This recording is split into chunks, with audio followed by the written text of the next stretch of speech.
ऐसा कारण मेरा ये भी है कि स्टोरियाँ क्या होती है, एक तो दिल से दिल को कनेक्ट करती है। मैं कुछ बताऊंगा तो वो आपको दिल तक पहुंचेगी, आप मुझसे कनेक्ट हो पाओगे, मैं आपसे कनेक्ट हो पाऊंगा। और दूसरी कहीं ना कहीं स्टोरियाँ मोटिवेट भी करती है हमें अपने जीवन में।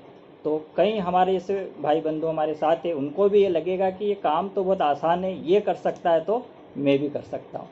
तो कुछ ऐसा ही है हमारा लाइफ में, और हम उसमें क्या क्या करा हमने वो बताने की कोशिश कर रहा हूँ मैं थोड़ा सा। नाम शैलेंद्र भटेवरा, रहने वाला बेसिकली मैं पेटलावत के छोटे से गांव जामली का हूँ। शुरू से ही पढ़ाई का शौक़ रहा, तो बाहर कई छोटे बड़े शहरों में मैंने पढ़ाई करी। पढ़ाई करते करते मतलब बाहर ही रहा, तो बिज़नेस का कभी कोई नज़रिया नहीं था कि हम बिज़नेस करें या इस टाइप का कोई काम करें। तो जॉब में करने की थी कोशिश, जॉब सरकारी जॉब का प्लान था, लेकिन सरकारी जॉब कुछ कारण से नहीं कर पाए। प्राइवेट जॉब में कई धक्के खाए, लेकिन वहाँ पर टाइम बहुत दिया, लेकिन पैसे वो नहीं मिल पाते थे, उससे संतुष्ट नहीं हो पाया। और बिज़नेस के लिए प्रयास करने की कोशिश करी, घर वालों से बातचीत करी, लेकिन बिज़नेस के लिए हर कोई, आप सभी जानते हैं कि इन्वेस्टमेंट बहुत चाहिए। अगर किसी बड़े शहर में अगर हम बिज़नेस करना चाहते हैं तो लाखों करोड़ों का इन्वेस्टमेंट है।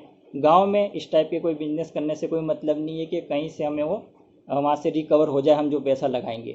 तो इसी सोच के साथ घर वालों को मनाने की कोशिश करी, लेकिन बात नहीं जमी। और एक छोटा सा मुझे एक एनजीओ के माध्यम से काम मिला, वहाँ से मैंने 1.5 लाख रुपए का इनकम करी, और उस 1.5 लाख से मैंने पेटलावत में अपनी हौजरी और कॉस्मेटिक की शॉप ओपन करी। और उसी बीच हमारे ग्रेट अपलाइन दिनेश जी पाटीदार जी ने मेरे शॉप के सामने ही अपना आरसीएम का पीयूसी ओपन करा, और वहाँ से सिस्टम ये बिज़नेस मेरे नज़रों में आया। और सर ने मुझे काफ़ी प्रयास करा ज्वाइन करने के लिए, लेकिन मैं इस टाइप का किसी बिज़नेस में, ऐसी कंपनी में नहीं पढ़ना चाहता था। उन्हें मैं मना बोलता रहा, करीबन 6 महीने तक ये बात चलती रही, और आखिरकार उन्हें मेरे बड़े भाई सबसे बातचीत करके इस सिस्टम में मुझे लाए, और उसके बाद मेरी लाइफ चेंज हो गई।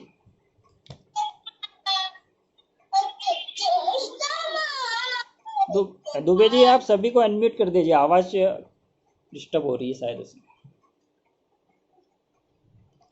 और उसके बाद ये सिस्टम मेरे सामने आया, और सिस्टम में मैं ज्वाइन हुआ। ज्वाइन करने के बाद एक अच्छी अपॉर्चुनिटी के साथ मैं रतलाम शिफ्ट हो गया। यहाँ थोड़ा संघर्ष रहा, और वो सब जानते ही आप। और इस तरह मैं इस सिस्टम में आकर यहाँ का वंडर वर्ल्ड लिया, और वंडर वर्ल्ड अपना चलाते हुए इस सिस्टम को मैं सीख रहा हूँ, और एक अच्छा विद्यार्थी बनने की कोशिश कर रहा हूँ। और आज का हमारा टॉपिक था सफलता की ABCD। इस ABCD को सीखना है, और इसको मैं चाहूँगा कि आप नोट कर ले डायरी में। नोट करने के बाद इसे अपने जीवन में ज़रूर उतारें, सिर्फ सुनने भर तक ना सुने, क्योंकि इन सभी बातों को जो हम यहाँ कर रहे हैं रोज़ डेली, उनको सुनने का कोई औचित्य नहीं है जब तक हम अपने जीवन में नहीं उतारेंगे। और जब हम जीवन में उतारेंगे तभी इसकी सफलता हमें मिलेगी, वरना इधर सुना इधर निकाला कोई काम का नहीं। तो साथियों, इस बात का आप ज़रूर ध्यान रखें, जो भी मैं आज जो भी बताने जा रहा हूँ उसको नोट करें, अपने जीवन में उतारें। तो पहला है मेरा,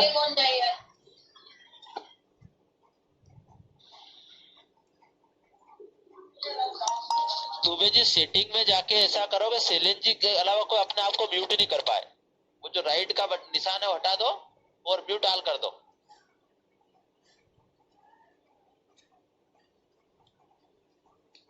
तो आज का हमारा टॉपिक था सफलता की ABCD। इसमें मेरा पहला है ए से एटीट्यूड। एटीट्यूड यानी कि हमारा नज़रिया। साथियों, नज़रिया एक अच्छा या बुरा, एक अच्छा नज़रिया आपका एक अच्छा मित्र भी हो सकता है, और एक बुरा नज़रिया आपका एक शत्रु भी हो सकता है।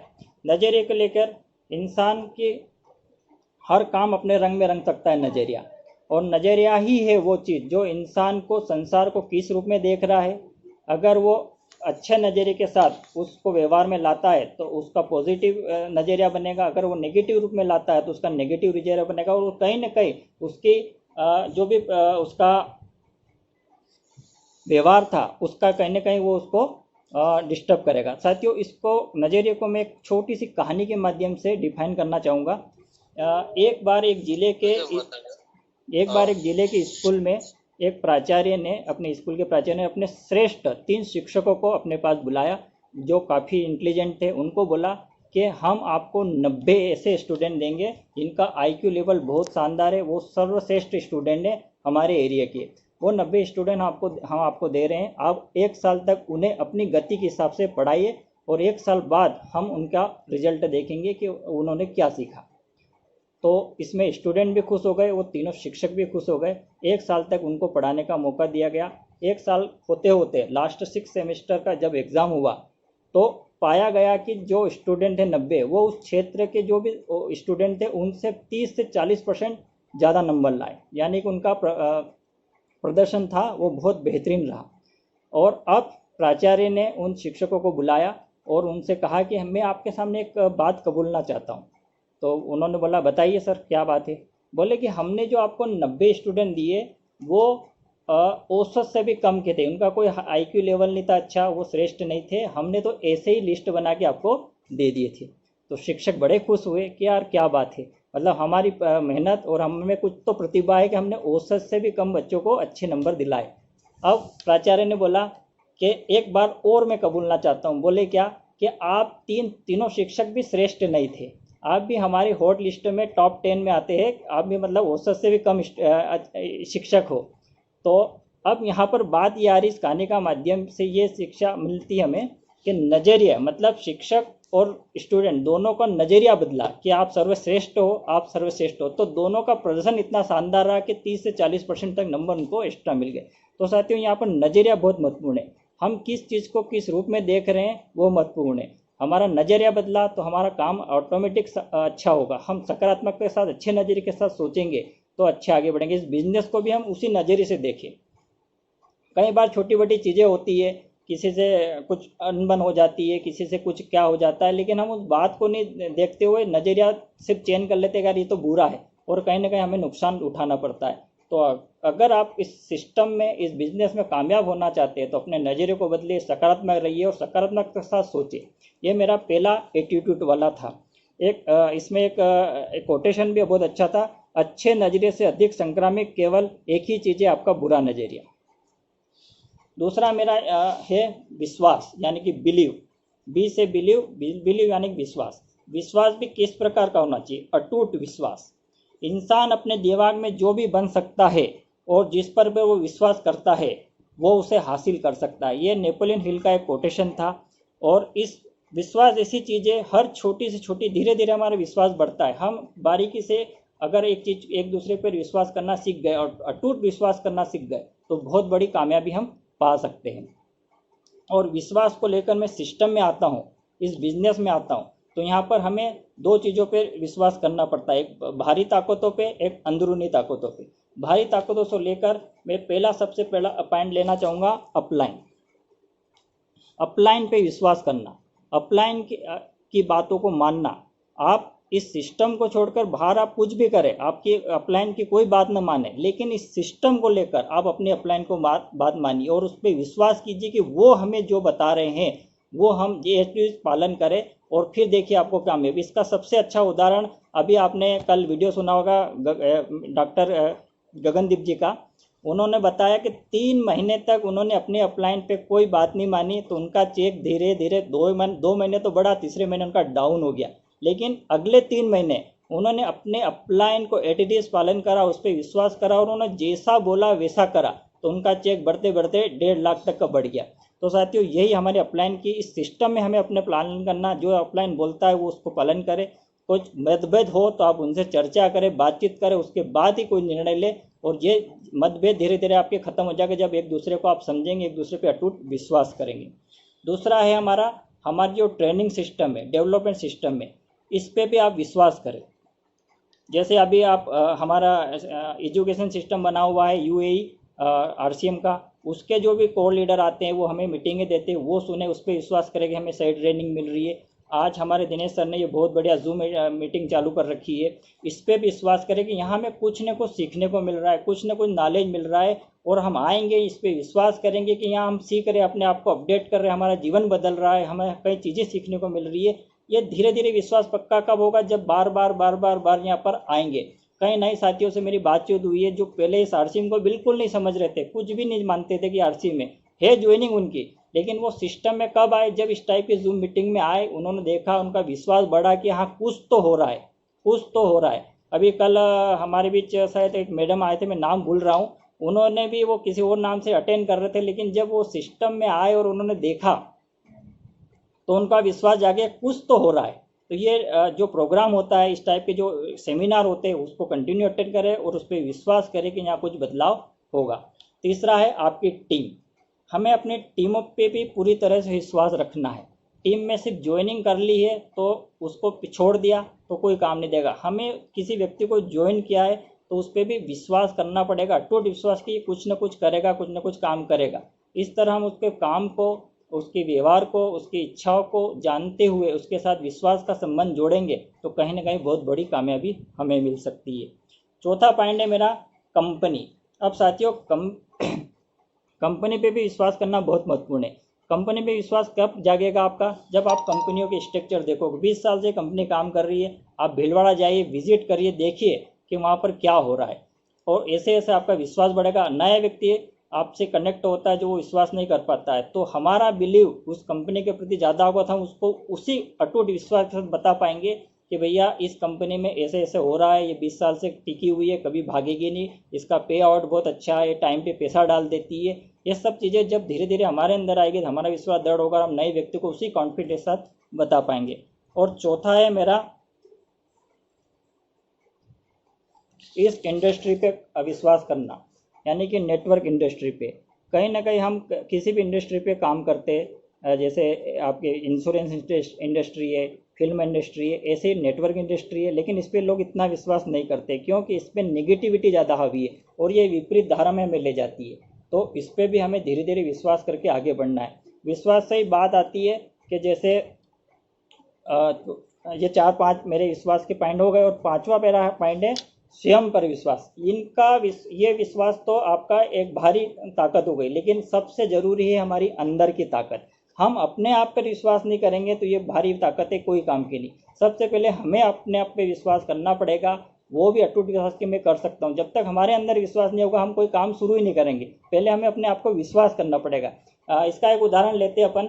जैसे हम ट्रेन से या बस से, मान लो मुझे रतलाम से इंदौर जाना है, तो पहले मुझे अपने आप पर विश्वास होगा कि ट्रेन या बस मुझे वहाँ तक पहुँचा सकती है, तो ही मैं उस ट्रेन में या बस में बैठने के लिए घर से निकलूँगा। अगर मुझे अपने आप पे विश्वास नहीं है तो मैं बैठूँगा नहीं। अब अभी तो मुझे पता ही नहीं कि ड्राइवर को गाड़ी चलाने आती भी है कि नहीं, उस ट्रेन के ड्राइवर को ट्रेन चलाना आती है कि नहीं। तो साथियों, हमें अपने आप पर विश्वास पहले करना है, उसके बाद बाहरी ताकतें अपने आप हमारे अंदर आएगी, हम उस पर विश्वास कर पाएंगे और आगे बढ़ पाएंगे। और एक स्वामी विवेकानंद जी का बहुत प्यारा कोटेशन है, आप जब तक भगवान पे भरोसा नहीं कर सकते तब तक आप खुद पर भरोसा नहीं कर पा सकते। तो पहले हमें अपने आप पर विश्वास करना है, फिर हमें भारी चीज़ों पे धीरे धीरे कॉन्फिडेंस लाना है, विश्वास बढ़ाना और आगे बढ़ना है। तीसरा पॉइंट है मेरा सी यानी कि कमिटमेंट। अब कमिटमेंट क्या है? अपलाइन आपको बार बार फ़ोन लगा के बोल रहा है कि आप जूम मीटिंग में आओ, ये आपका कमिटमेंट नहीं है। अपलाइन आपको बार बार बोल रहा है कि आप पीयूसी वंडरवर्ल्ड पे जाके सामान खरीदो, आपके घर सामान ख़त्म हो गया है, तो ये आपका कमिटमेंट नहीं है। आपको अपलाइन कह रहा है कि बुक अच्छी पढ़ो, वीडियो सुनो, ऑडियो सुनो, तो ये आपका कमिटमेंट नहीं है। साथियों, इस सिस्टम में आगे बढ़ने के लिए, इस सिस्टम को आगे बढ़ाने के लिए, अपनी टीम को आगे बढ़ाने के लिए, एक फाइनेंशियल फ्रीडम के लिए आपको अपने आप से कमिटमेंट करना पड़ेगा, जिम्मेदारी लेनी पड़ेगी। बिना जिम्मेदारी के ये बिजनेस नहीं चलेगा और इसको कोई भी अपने आप पर थोप नहीं सकता। जब तक हम अपने आप की जिम्मेदारी नहीं लेंगे तब तक हम आगे नहीं बढ़ेंगे। अगर हमारे घर सामान हो रहा है तो हम अपलाइन का इंतज़ार करेंगे क्या? नहीं साथियों, इसके लिए हमें खुद जिम्मेदार होना पड़ेगा। हमें अपलाइन का सहारा तब लेना चाहिए जब हमारी टीम में कोई बड़ा काम करना है। हमें घर का सामान लेने के लिए अपलाइन का फ़ोन का इंतज़ार नहीं करना चाहिए। हमें जूम मीटिंग या और कोई बड़े फंक्शन हो रहे हैं वहाँ जाने के लिए अपलाइन का बार बार फ़ोन आए कि तुम मीटिंग में आ जाओ, मीटिंग में आ जाओ, मीटिंग में आ जाओ, तो ये कमिटमेंट नहीं है। कमिटमेंट हमें अपने आप से करना है, हमें अपने आप को सुधारना है, हमें आपको आगे बढ़ना है। जैसे अभी ड्रेस कोड के लिए भी बात चली थी साथियों, कम से कम हम रोज़ डेली नहीं आ सकते ड्रेस कोड में भी मानता हूँ, लेकिन जब कोई ऐसी विशेष मीटिंग हो या कोई अपने भाई बंधु का कोई सेमिनार हो रहा हो, उसमें कम से कम एटलीस्ट हम ड्रेस कोड में पहने, शर्ट टाई या पैंट शर्ट पहन के टाई लगा के बैठे। ये कमिटमेंट कौन करेगा? हम ही को अपने आप से करना पड़ेगा। हमें कोई सुधार नहीं सकता। हम जब तक अपने आप को नहीं सुधार पाएंगे तब तक हम आगे नहीं बढ़ पाएंगे। पढ़ पाएंगे। तो ये मैं आप सभी से वादा चाहूँगा, कमिटमेंट चाहूँगा कि आप अपने आप को पर डे 1% अपने आप को चेंज करने की कोशिश करें, सभी तरह से, शारीरिक रूप से भी और बौद्धिक रूप से भी। और दोनों का कॉम्बिनेशन यहाँ हो चल रहा है हमारे जूम मीटिंग में। शारीरिक रूप से भी हम अपने आप को इम्प्रूव करेंगे यहाँ पर, और बौद्धिक रूप से हम ज्ञान ले रहे, बुक्स पढ़ रहे, सेमिनार सुन रहे, उसमें भी हम कहीं ना कहीं अपने बौद्धिक रूप से, लेकिन हम कोशिश करें 1% अपने जीवन में उतारे उसको।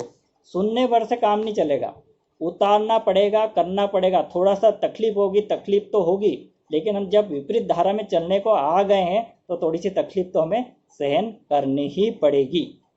और इसी कमिटमेंट के साथ मेरा चौथा पॉइंट आता है डी, यानी कि ड्रीम। ड्रीम सपने। अब सपने भी देखिए आप, सपने वो नहीं जो सोते हुए देखते हैं, सपने वह है जो हमें सोने नहीं दे। ये डॉक्टर अब्दुल कलाम जी का एक कोटेशन था, सपने ही ना देखे, बड़े सपने देखे, बड़े काम करे। सब जब हम बड़े सपनों के साथ काम करते हैं तो हम कभी थकते नहीं है, कभी हारते नहीं है। और क्यों नहीं थकते, क्यों नहीं हारते? बड़े सपने हमें एक सुपर हीरो बना देता है और ऐसी ताकत दे देता है जो कभी सुपर हीरो थकता नहीं है। बड़े सपने हमें हमारे घर परिवार के सबके उनके जो ख्वाब है, उनके जो सपने, उनको पूरा करने की ताकत देता है। तो कोई भी काम अगर हम बड़े सपने को लेकर करते हैं तो कहीं ना कहीं हमें बहुत बड़ी कामयाबी मिल सकती है। जैसे अभी गगनदीप जी का वीडियो था, उसमें भी उन्होंने बताया कि उनकी ज्वाइनिंग ड्रीम की वजह से हुई, ना कि पैसे की वजह से। पैसे तो ऑलरेडी 1 लाख 1.5 लाख रुपये महीना कमा रहे थे, लेकिन उनका ड्रीम था कि मैं फाइनेंशियल फ्रीडम पाऊँ, पैसे और समय की दोनों की आज़ादी पाऊँ। और ये किस कारण था कि वो इस सिस्टम में आए। और ऐसे आप बड़े सपने अपने लिखे, उस पर डेट डाले और अपने अपलाइन के साथ बैठे कि सर मुझे ये सपना इस डेट तक को पाना है, मैं क्या करूं। और जब बड़े सपने आप देखेंगे, जब आप अच्छे ड्रीमर होंगे तो आपकी टीम भी वही ड्रीमर होगी, क्योंकि जैसा आप करोगे वैसा ही वो आगे करने की कोशिश करेगी। तो अपने सपने को अधिक से अधिक बड़ा करें। हो सकता है कि सब सपने आपके पूरे नहीं हो, लेकिन उस सपनों की जो प्रोसेस होगी, जहाँ तक हम पहुँचने की कोशिश कर रहे हैं, तो वहाँ पर आप बहुत कुछ सीख जाएंगे। और जो सीख गए वो कहीं ना कहीं जीवन में आपको बेहतरीन और बेहतरीन और बेहतरीन की ओर ले जाएगा। तो अपने ड्रीम को कमज़ोर ना होने दें, आज ही जगाए अपने सपनों को। जैसे बच्चों के सपने होते थे कि मैं ये कर लूँ, वो कर लूँ। बचपन में आप झाँको, एक 10-15 मिनट अपने आप को एक बंद कमरे में बैठ के देखना और झाँकना कि हमारे कितने बड़े बड़े ख्वाब थे। उन ख्वाबों को वापस जगाओ। और ये सिस्टम, वो ताकत है इस सिस्टम में कि ये सारे सपने पूरे कर सकती है। कोई भी ड्रीम है, लेकिन काम करना पड़ेगा। बिना काम के सपने कभी भी पूरे नहीं हो सकते। और उनको आप शॉर्ट में लिख सकते हो, छोटे छोटे सपने लिख सकते हो पहले कि भैया मैं ये इसको पूरा कर लूँ, उसके बाद नेक्स्ट, फिर नेक्स्ट, फिर नेक्स्ट। इस तरह से हम आगे बढ़ सकते हैं। तो वो जादुई काम करेगा आपका। और अपने टीम के भी सपने लिखवाए, टीम में भी सपनों को बांटिए, उनसे उनके सपने जगाए, और काउंसलिंग करें उनको हर महीने कि भैया आपके क्या सब ड्रीम थे, आपने क्या लिखे और उस तक पहुंचने के लिए हम क्या कर सकते हैं। इस तरह से आपकी टीम बनेगी, टीम के भी सपने बड़े होंगे, आपके टीम सपने, और जब टीम के सपने पूरे होंगे तो आपकी टीम, आपके सपने तो ऑलरेडी पूरे होने लग जाएंगे। और इसके साथ ही मेरा पांचवा है अर्निंग। अर्निंग का मतलब है पैसा, और पैसा हर व्यक्ति को चाहिए। कहीं ना कहीं पैसे की ज़रूरत हर किसी को हो रही है। और पैसा यह सिस्टम बहुत देता है, बहुत देता है, बहुत देता है, इतना देता है कि हम सोच भी नहीं सकते। लेकिन इसको पाने के लिए इस पर एल लगाना पड़ेगा, लर्निंग। और लर्निंग भी क्या मतलब है उसका? लर्निंग सिर्फ सुनना ही नहीं है। लर्निंग का मतलब है जो हमने सुना है उस पर विचार विमर्श करें। एक बार दुबे जी ने बताया था 3 स: सुनो, समझना और सोचना। इन तीनों का कॉम्बिनेशन, हम कोई भी चीज़ सुन रहे हैं, उसको समझ रहे हैं, उसको सोचते हैं, उसके बाद जब हम सीखते हैं और उसको अपने जीवन में इम्प्लीमेंट करते हैं तो कहीं ना कहीं वो सफलता में दिलाता है। और जब सफलता दिलाएगी, अर्निंग आएगी, तो कहीं ना कहीं हमें बड़े ख्वाब जो हमारे हैं वो ज़रूर पूरे होंगे। इस पर गगनदीप जी का भी कहना था कि पैसा तो उनका जो मेडिकल था उनका, वहाँ से उनको आ ही रहा था, लेकिन वो फ्रीडम चाहते थे। और जब उन्होंने देखा 3 महीने का कमिटमेंट करा कि मेरा चेक ज़रूर बड़ा होगा, तो धीरे धीरे वो सिस्टम को सीखे और अपने जीवन में उन्होंने उतारा, तो वो कामयाब हुए। अगर वो उतारते नहीं और बोले कि ऐसे ही वादा उनके मम्मी पापा से कर लेते कि भैया नहीं, मुझे तो ये ऐसे ही आ जाएगा, मेरा चेक बड़ा हो जाएगा, तो वो कभी कामयाब नहीं हो सकते थे। उन्होंने देखा कि यार इसको कामयाब होने के लिए हमें कमिटमेंट करना पड़ेगा, कमिटमेंट के साथ जो हमारी अपलाइन कह रही है उस पर विश्वास करके उसका पालन करना पड़ेगा, और इसको लर्निंग करना पड़ेगा, जो जैसा वो बोल रहे हैं उसको सीखना पड़ेगा। वो जैसा ऐसा करते रहे और उनका चेक बढ़ता रहा। तो यहाँ पर हमारे अर्निंग इसी आदेश पे होगा। तो साथियों, ये मेरे 5 पॉइंट थे। एटीट्यूड यानी कि हमारा नज़रिया, हमें हमेशा सकारात्मक रखना है, अच्छा सोचना है, अच्छे विचारों के साथ आगे बढ़ना है, हमें हर एंगल से उसको नज़रिए से हिसाब से हर चीज़ को उस हिसाब से देखना है। कभी कभी हमें नेगेटिविटी आएगी, क्योंकि ये बिजनेस ही नेगेटिविटी, और घर में भी नेगेटिविटी आती है कहीं ना कहीं तरह से, क्योंकि नेगेटिविटी को दूर करने के लिए ही कैट्स ऑडियोस वीडियोस बनाया। इनको हम बार बार पढ़ेंगे, बार बार सुनेंगे, देखेंगे, तो कहीं ना कहीं हमारा नज़रिया पॉजिटिव वे में जाएगा। जब पॉजिटिव वे में जाएगा तो हमें हर चीज़ अच्छी दिखाई देगी। तो नज़रिया बदले तो आपका लाइफ बदल जाएगी। दूसरा था बिलीव, तो हमें अपने आप को पूर्ण विश्वास रखना है, विश्वास के साथ हर चीज़ पे विश्वास करना जरूरी है। संसार विश्वास पे ही टिका हुआ है। जब तक हम विश्वास नहीं करेंगे कुछ भी काम नहीं होगा। हर चीज़ पे विश्वास है। आज हम एक दूसरे से जुड़े हुए हैं तो ये विश्वास की डोरी है कि हम एक दूसरे को कुछ ना कुछ सीख रहे हैं और सिखा रहे हैं। तो विश्वास कीजिए, हर चीज़ पे विश्वास कीजिए, अपने अपलाइन पे विश्वास कीजिए, अपने प्रोडक्ट पे विश्वास कीजिए, और पूरे कॉन्फिडेंस के साथ लोगों को शेयर कीजिए। जब आप पूरे कॉन्फिडेंस से विश्वास के साथ करेंगे तो आपको फ़ायदा ज़रूर होगा। और कमिटमेंट बहुत महत्वपूर्ण है। हर चीज़ के लिए कमिटमेंट बहुत ज़रूरी है। आप अपने आप को कमिटमेंट करें कि मैं हर बार दिन अपने आप को बदलाव करूँगा। मेरी भी कुछ आदतें थी कि मैं सुबह जल्दी नहीं उठता था, लेकिन अब मैंने अपने आप से कमिटमेंट करा तो मैं सुबह जल्दी उठ जाता हूँ। मैंने डिसाइड कर रखा है कि मैं उठने के बाद 30 मिनट बुक पढ़ूंगा ही पढ़ूंगा। काम रहता है तो मैं जल्दी उठ जाता हूँ, क्योंकि बुक पढ़ने का टाइम फिर नहीं मिलता है, काम में उलझ जाते हैं। तो मैंने अपने आप को कमिटमेंट करा और रोज़ मैं उठ के बुक पढ़ता हूँ। तो ये कमिटमेंट आप सब भी करें कि मैं कम से कम जल्दी उठ के बुक पढ़ूंगा या देर रात तक पढ़ूंगा। जो भी अपने आप को चेंज करूँगा, धीरे धीरे बदलाव आएगा, और धीरे धीरे जब बदलाव आएगा तो ऑटोमेटिक हम वो बन जाएंगे जो हम बनना चाहते हैं। और बिना ड्रीम के सिस्टम नहीं चलेगा, तो बिजनेस नहीं चलेगा। तो ड्रीमर बने, जितने बड़े आप ख्वाब लिख सकते लिखे, लेकिन उसको पूर्ण करने की बस वही है कि हमें कमिटमेंट करना है, और कमिटमेंट के साथ जब हम उस पर काम करेंगे तो सफलता ज़रूर मिलेगी। और जब लर्निंग करेंगे तो अर्निंग होगी। और इसी के साथ मैं अपनी वाणी को विराम देना चाहता हूँ। मैंने जो 5 पॉइंट बताया आपने नोट कर लिए होंगे, और अच्छा लगेगा आप अगर इस पर अप्लाई करेंगे और इसको आगे बढ़ाएंगे। आदरणीय दुबे जी, ओवर टू। धन्यवाद सर।